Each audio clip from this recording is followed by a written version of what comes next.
Magandang hapon mga idol. Ito na po ang ulan oh. Lakas na lakas po ng ulan dito sa amin. Dito po sa Lopez. Ayan po. Yan, sinahod ko po yung drum. Sinahod ko yung drum. Tapos tinukuran ko po yung tinukuran ko ng pala para hindi po bumaba. Ano, mamaya po marami ng tubig yan mga idol. Ang lakas po ng ulan dito. Oh, ito lang po yung van oh. Kalapit ko lang po yung van. Dito ko po pinarating oh, sa may kalapit ng Kalamansi. Lapit ko po dito mga idol oh. Napakalakas po ng ulan oh.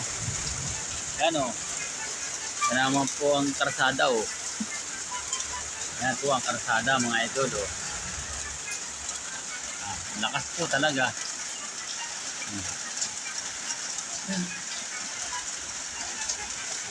Salamat naman po ng ulan mga idol.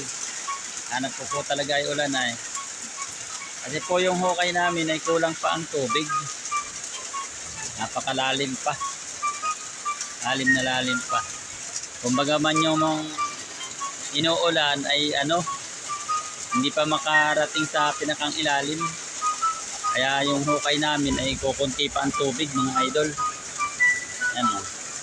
Sige, lakas mo pa ulan. Lakas mo pa yan.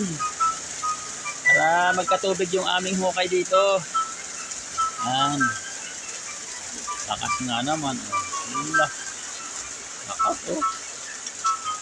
Ganda naman ang aking sinahod o. Kaya ba nila yan? Kaya ba nila yan? Sahod kong yan o. Mamaya puno na yan, drum kong yan. Sa lakas ng ulan na yan. O, diba? Hindi nila kaya yan o. May tukod na pala. Pag nadanggil, yung pala na yan, bagsak yan. Yan, tinawag po ang karsada rito o. O, parang nausok-usok. Sa lakas ng ulan mga idol. Dito po yan sa amin, dito sa Lopez. Yan. May biyaheng tricycle po, ayan. Galing po sa bayan yan. Galing sa bayan, inabot na ng ulan. Ayan. Dito ko nga po pinarking yung van ko kanina at mainit ay para maliluman ng kalamansi. At napakainit kanina. Ngayon naman po yung umulan. Oh. Salamat po sa ulan, Panginoon. Salamat po. Yan.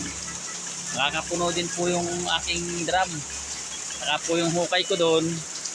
Magkakatubig yun, yung hukay ko doon. May hukay ako doon. Ayun o. Ayun, may taklog yung hukay ko mga idol. Salamat po at magandang hapon po sa ating lahat. Ingat-ingat po tayo. Lalo na po sa mga driver at madulas po handa at maulan. God bless po.